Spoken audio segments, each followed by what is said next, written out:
Hello, my name is Fidesti and I'm a Year 13 student at Elliott Hudson College. I would like to welcome you to EHCBoys, which is a weekly podcast planned and delivered by students at Elliott Hudson College. Each week, we will have a different topic or theme that we will be discussing. This week's topic is racial discrimination and promoting Martin Luther King's Day, which was this week on Monday, 17th of January. Culture and diversity is something we take very seriously at college, as it plays a big part of our core values. I would now like to hand over to Sadiq, who is going to talk us about Martin Luther King and his history. King was born Michael King Jr. on January 15, 1929, in Atlanta, Georgia, the second of three children to Michael King and Alberta King. He enrolled at Morehouse College, an all-black college which King passed the entrance exam at only 15 and began dating his wife in 1920 before marrying in 1926.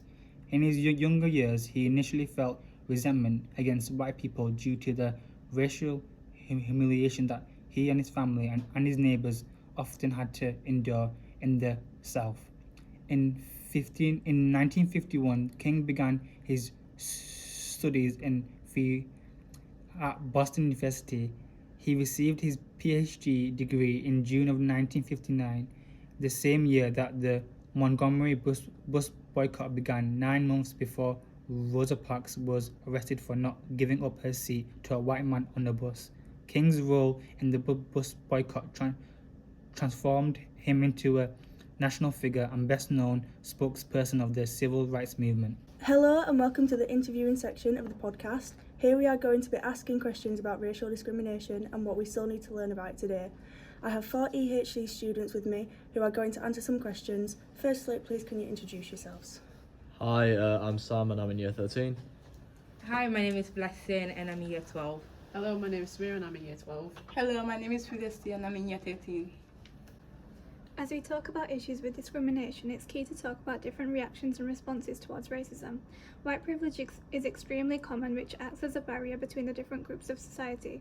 White privilege is something that some people still refuse to believe. However, with Sam, we can hear how support from someone of a white background can help to support and inform the issues of racism. As a white male, how does your ethnic values shape your interpretation of racial discrimination and what can be done? Yeah, good question. As a white man, I obviously don't have the same experience as some people that you're going to be hearing later do have, but I'd say coming from a different perspective, just making sure that you're raising awareness isn't enough in my opinion. I feel like racism needs to be tackled at the source. So I always believe that you're not born racist. I believe that to be racist, you are like taught either racist ideologies or discriminative ideologies. So I'd say one of the main things to do, just like especially with your family, is to just educate them. Also educate yourself if you feel that you're not educated enough, because a lot of people, they don't know that they're being racist, but in fact, what you might say or might do might quite hurt someone, whether it be a friend or otherwise. So yeah, pretty much what I'm saying is make sure that you're educating yourself, read books, sign petitions, read websites, all that kind of stuff. Do you think that it's fair that black people get less media representation than white people? So coming from a black woman perspective, I believe that there's a very low representation in terms of attention from the media and the police body particularly. If you look, for example, at the Blessing case that I think happened during the first lockdown in 2020, this woman who got murdered. Well, she got missing initially, but the police didn't recognize it as much as other cases, and the investigation actually closed very soon. And what they put on their file was that it was unexplained, so that her death was unexplained, although she was found in the sea by herself. Another example that you could see was with the Aduwale case, which he was a male, he was in his 20s. He was a black male that basically saved a woman from. he saved a woman from suicide as she was trying to commit suicide, and he died in the attempt of saving her. And once the police got to the scene, they just did an investigation of 1 hour, and then just left the case, or left the place of the act. And then the day after, they found his body and he was dead.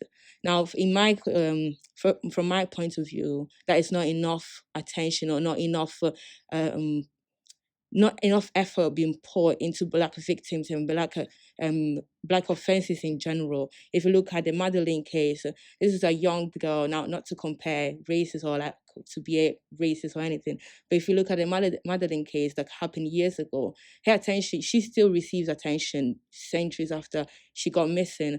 Or even the Sarah case, which was a very similar case as the Blessings case. But with the Sarah case, her investigation, they found the reason, they found where she was very soon. And lastly, one of the cases that really makes me think as a Black woman, if something was to happen to me, would the media actually pay attention, was with the Richard case, when he was actually a bit mentally ill and he left the home. And when the mother rang the police to tell the police that his son has gone missing, the police told her that how does she expect the police to find his son if she doesn't know where his son is? Now, coming from a mother that is desperate to find where his son could potentially be, that is not really, I don't know, a response that the police should give to a victim, the family of a victim. So personally, I do not think that there's enough representation or attention coming from the legal system mainly, and there's not enough protection for Black people and Black victims in general. Racism is obviously evident through many platforms, from whitewashing in films to racism in sports.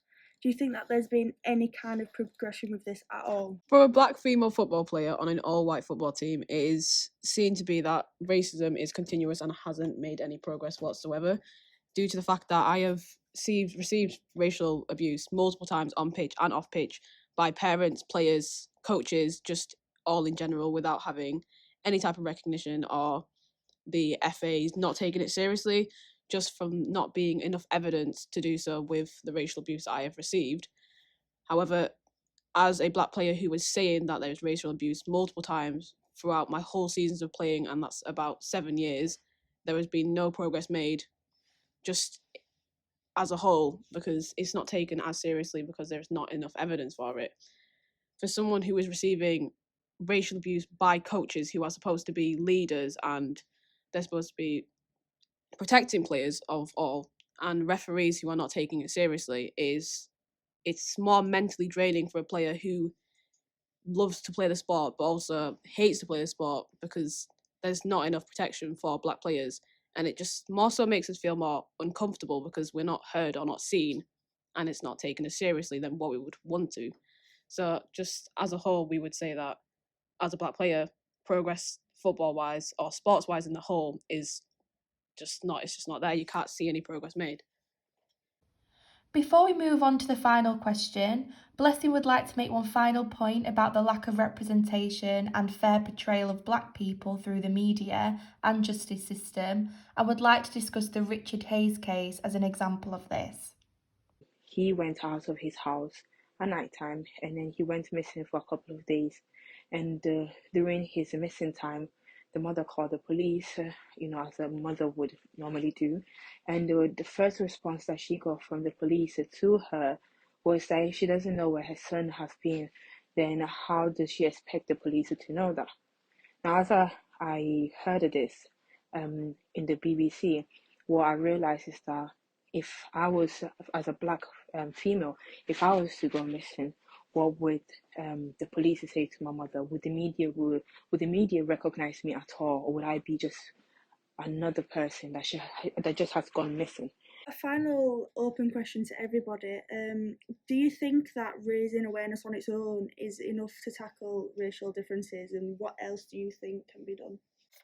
Personally, I will say that we should remove the stereotype saying of not seeing color, because I think that's one of the main issues as to why racism kind of continues, because if we start to see how we are all different, then we'll be able to like act upon that and not like just say, oh, we are all the same, therefore it doesn't really matter.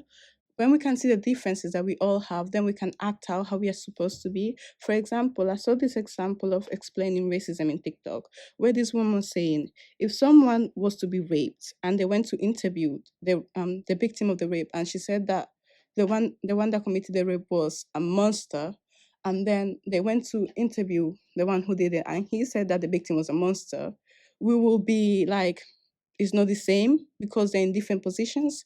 And I think that's how, in a sense, people who are suffering from racism needs to be viewed, like black minorities and stuff like that. We should view each other as different, and therefore being able to act upon that by being, oh, we might not have the same culture, but that doesn't mean that we should discriminate against them. We might not share the same food taste, but that doesn't mean that they are lesser than us or might higher than us.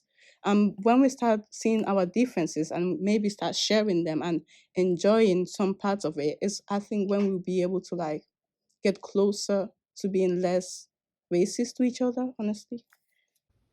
Thank you to all of the students today. Please listen in to next week's podcast where we will discuss the question, how has the global pandemic affected our mental health?